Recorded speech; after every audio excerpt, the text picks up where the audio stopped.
Good morning, good evening, whoever you are, wherever you are, whatever you might be doing. We wish to welcome you to the Silverlight Show. The Silverlight shines to illuminate that which lies hidden in darkness. For those of you tuning in today, we welcome you in. Chapter 25 and Chapter 26. The second one's a little bit long, but we're just going to go with it.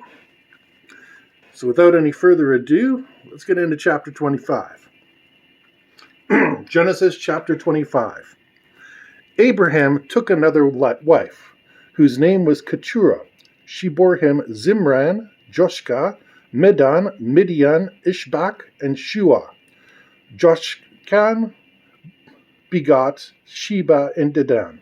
The descendants of Dedan were the Ashurim, the Letushim, and the Lemumim. The descendants of Midah were Ipha, Ether, Enoch, Abidah, and Eldah. All these were the descendants of Keturah. Abraham willed all he owned to Isaac, but to Abraham's son by concubines, Abraham gave gifts while he was still living, and he sent them away from his son eastward to the land of the east. This was the total span of Abraham's life, 175 years. And Abraham breathed his last, dying at a good ripe age, old and contented. And he was gathered to his kin. His sons Isaac and Ishmael buried him in the cave of Machpelah, in the field of Ephron, son of Zohar the Hittite, facing Mamre. The field that Abraham had bought from the Hittites, there Abraham was buried, and Sarah his wife. After the death of Abraham, God blessed his son Isaac, and Isaac settled near Beer Lahai Roi. This is the line of Ishmael, Abraham's son, who Hagar the Egyptian, Sarah's slave, bore to Abraham.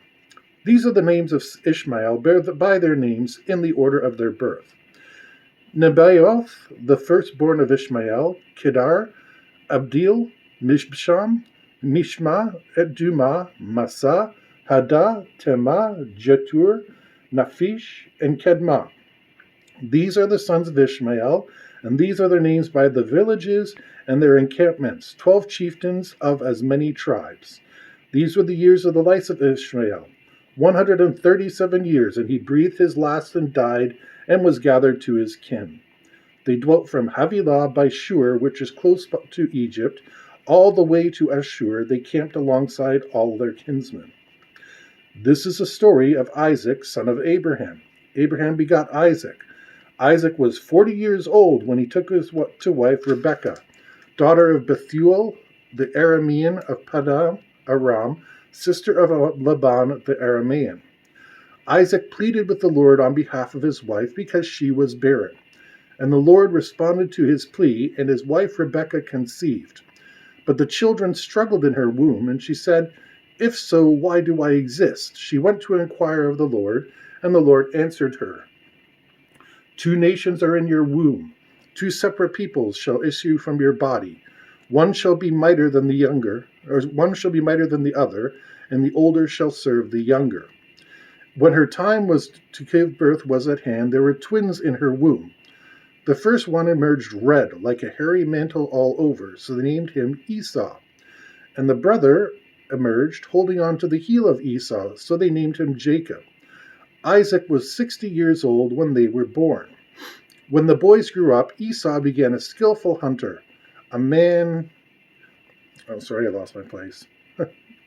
Esau became a skillful hunter, a man of the outdoors. But Jacob was a mild man who stayed in camp. Isaac favored Esau because he had a taste for game, but Rebekah favored Jacob.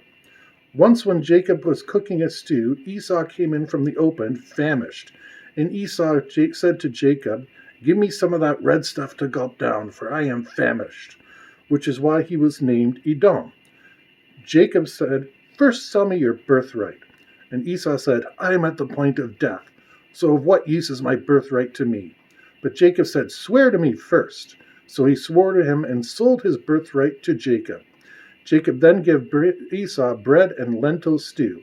He ate and he drank, and he rose and went away. Thus did Esau spurn the birthright. So we start off with a bit of a tragedy. Abraham, whose saga we've been following for the last 8-9 chapters, has now passed away at the ripe age of 175. He blesses Isaac, he wills all of his possession, but despite that, all the other children that he has, he gives gifts to them while they're alive. This is, again, in keeping with historical custom. When you had multiple sons, you would make sure each one was taken care of and then will everything to the remainder. It's something that still exists in wills to this very day. We do see the line of Ishmael. And after a few lines, the Bible again kind of loses track of it. Now, what I find interesting is you have Ishmael's tribe, the brother of Isaac, going to Egypt, which is toward the west. Abraham's sons, other than Isaac, that were bordered him by his wife Keturah, he sends to the east. In other words, back towards his brother's house, the same one that he would not send Isaac. This becomes significant later by their absence. I mean, I'm sure if we sat down and we did the whole, conspiracy theorist thing where we put each line up in something, I'm sure we could trace this stuff down further, but that's really not the point of this. Maybe one day I'll do that and do a good episode on it. But for now, it's interesting that Isaac and Ishmael came together, and there seems to be no animosity between them at this point. They've grown up, they've matured. Even though it says Ishmael shall be a wild ass of a man, they're able to get together for the sake of their father and see him off to the afterlife.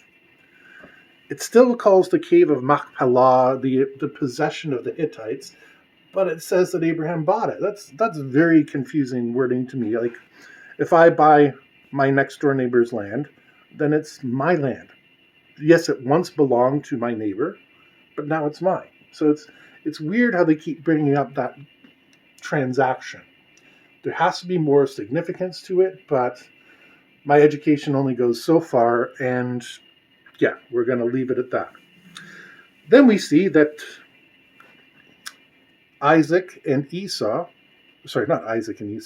Jacob and Esau have a built-in natural rivalry. And Esau does seem to be a very impetuous man, very instinctual. When he's selling his birthright, like, literally, that means I'm giving up all the wealth of this household, the leadership, everything, because I want to eat. But he doesn't really call it stew. The Bible calls it stew. Esau says, give me some of that red stuff. Now, we have an injunction from God not to eat blood. And we don't know what Jacob was cooking exactly. Well, Jacob was cooking stew, and that usually involves cutting some crap up, and, it's going to get a little messy. But Esau is so hungry and so instinctually driven, he's like, give me that to eat. So maybe one of the reasons he gave up his birthright is because he was willing to eat blood. And maybe Jacob slipped it in his stew, in his lentils, because Jacob and Esau have a pretty big sibling rivalry, which we're going to get into shortly. But yeah, also Isaac has a taste for game. So we can see Isaac has developed this whole meat-eating idea as well. Now, this has nothing to do with patriarchy, vegetarianism, anything like that. I'm just pointing out where Abraham is not specifically mentioned as having any particular case. Noah's not mentioned. Nobody. The only thing we hear about this so far is a fruit in the Garden of Eden. Other than that, food is just kind of food. Animals are kind of animals. There's that big break between the two. But now we're going to dive into chapter 26. Another big, long one, but I think we can do a better job. Let's go. Genesis chapter 26. There was a famine in the land, aside from the previous famine that had occurred during the days of Abraham. And Isaac went to Abimelech, king of the Philippines, and Gerar. The Lord had appeared to him and said, do not go down to Egypt. Stay in the land which I point out to you. Reside in this land, and I will be with you and bless you. I will assign all those lands to you and to your offspring, fulfilling the oath that I swore to your father Abraham. I will make your descendants as numerous as the stars of the heavens, and give to your descendants all these lands, so that all the nations of the earth shall bless themselves by your offspring. Inasmuch as Abraham obeyed me and kept my charge, my commandments, my laws, and my teachings. So Isaac stayed in Gerar. When the men of this place asked him about his wife, he said, She is my sister, for he was afraid to say, my wife, thinking, The men of this place may kill me on account of Rebekah, for she is beautiful. When some time passed, Abimelech, king of the Philistines, looking out of the window, saw Isaac fondling his wife Rebekah. Abimelech sent for Isaac and said, So she is your wife. Why then did you say she is my sister? Isaac said to him, Because I thought I might lose my life on account of her. Abimelech said, What have you done to us? One of the people might have lain with your life, and you would have brought guilt upon us. Abraham then charged all the people, saying, Anyone who molests this man or his wife shall be put to death. Isaac sowed in that land and reaped 100-fold in the same year. The Lord blessed him, and the man grew richer and richer until he was very wealthy. He acquired flocks and herds and had a large household, so that the Philistines envied him. And the Philistines stopped up all the wells which his father's servants had dug in the days of his father Abraham, filling the earth. And Abimelech said to Isaac, Go away for us, for you have become far too big for us. So Isaac departed from there and encamped in the wadi of Gerar, where he settled. Isaac dug anew the wells which had been dug in the days of his father Abraham, which the Philistines had stopped up after Abraham's death. But he gave them the same names that his father had given them. But when Isaac's servants, digging in the wadi, found there a well of spring water, the herdsmen of Gerar quarreled with Isaac's herdsmen, saying, The water is ours. He named the well Esek, because they contended with him. And when they dug another well, they disputed over that one well, and he named it Sitnah. He moved from there to dig another well, and they did not quarrel over it. So he called it Rehoboth, saying, Now at last the Lord has granted us ample space to increase the land. From there he went to Beersheba. That night the Lord appeared to him and said, I am the God of your father Abraham. Fear not, for I am with you, and I will bless you and increase your offspring for the sake of my servant Abraham. So he built the altar there and invoked the Lord by name. Isaac pitched his tent there, and his servants started digging a well. And Abimelech came to him from Gerar with Uzzah his counselor and Phicol, chief of his troops. Isaac said to them and said, Why have you come to me, seeing that you have been hostile and have driven me away from you? And they said, We see now plainly that the Lord has been with you, and we thought, Let there be a sworn treaty between our parties, between you and us. Let us make a pact with you that you will not do us harm, just as we have not molested you, but have always dealt kindly with you, and sent you away in peace. From now on, be you blessed of the Lord. And he made for them a feast, and they ate and they drank. Early in the morning they exchanged oaths. Isaac then bade them farewell and departed from him in peace. That same day Isaac's servants came and told him about the well they had dug, and said to him, We have found water. He named it Sibah. Therefore the name of the city is Beersheba to this day. When Esau was 40 years old, he took to his wife Judith, daughter of Beri the Hittite, and Basmath, daughter of Elon the Hittite. And they were a source of bitterness to Isaac and Rebekah. Let me catch my breath after that one. So we got the land of the Holy Land. There's another famine. Okay, in this time frame, famines were pretty unpredictable. All sorts of things could happen. Just land management difficulties, and they didn't have the technology or the ideas to really go forth from that. But what's interesting, what does not compute, let me put it that way, is Isaac pulls the same trick about she is my sister because he's afraid to say his wife. Well, Abimelech is the exact same guy Abraham pulled this stuff on. No doubt he was pissed off. Last time this happened, he had to make all sorts of restitution, pay out thousands of shekels, and this was a big deal to him. And here he is.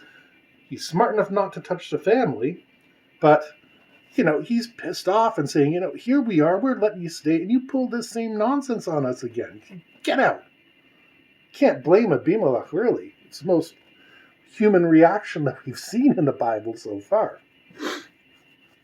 But, the Levant is really not that big of a place, so they're going to wind up bumping into each other. Then there's these conflicts over wells. Well, in a land where there's famine going around, you do get more protective of your resources. So I can understand if these wells were long-standing. Remember, Abraham lived 175 years, so these wells could have been used a long time. 100 years, perhaps more. And people would just expect that they were there. But Isaac, again, learning from his father Abraham, learned conflict is not necessarily the answer. Even though it keeps saying how rich he is, how many servants he has, he's too big for the king of the Hittites to handle. He still wants to negotiate. So when there's ever a fight, he's, okay, we'll move. And luckily, he keeps finding water. Maybe it's luck, maybe it's skill. Divining probably was something that they used back then, a divining rod to check water. I'm not convinced it works, but at the same token, I wouldn't rule it out. That's a personal thing from Silverlight. We then see that Abimelech feels guilty. I'm going to say guilty because he kicked Isaac out. And then he comes out and says, we need a peace treaty between us. Because like I said, the Hittites are not going away. The Hittites are going to be here pretty far into the Bible. And indeed, they're going to have a great influence later. They already do. But yeah, these guys just do not go away. So they exchange oaths. What I find interesting is Abimelech sought him out for the peace treaty, and yet Isaac is the one that is forced to put together a feast. Isaac has the wealth to do this. There's not a question of that. But generally with a feast, you get a couple days warning. Two people don't just drop in on you. And this is all worded that it sounds like it happened very quickly. No matter what happens, they accomplish their peace treaty. And then, interestingly, Esau takes 2 wives from the Hittites. This is going to come up again. Esau has kind of gone native, let's call it that. Whereas Jacob is still following in the line of his father and his forefather. He's still holy towards God. He's still obeying the word, etc., etc. That's going to be interesting because we're going to run into that very shortly. Next few chapters get gigantic. So we're going to put them off for another time. We hope you enjoyed this episode of the Silverlight Show. If you did, please hit like, share, subscribe. Buy a book. The link is in the description. For an ebook, it's 99 cents, less than a cup of coffee. I don't know why they say it on commercials, but apparently it works. Less than a cup of coffee, and you'll get days of enjoyment out of any of the books. Or for $10, less than 10 cups of coffee, less than a cup of coffee every day of the week. Again, I don't know why it works, but supposedly it does. You can have that same book sitting on your desk for you to refer to anytime. No matter what, we wish to thank you for joining us for the Silverlight Show, and we hope you have a fantastic day.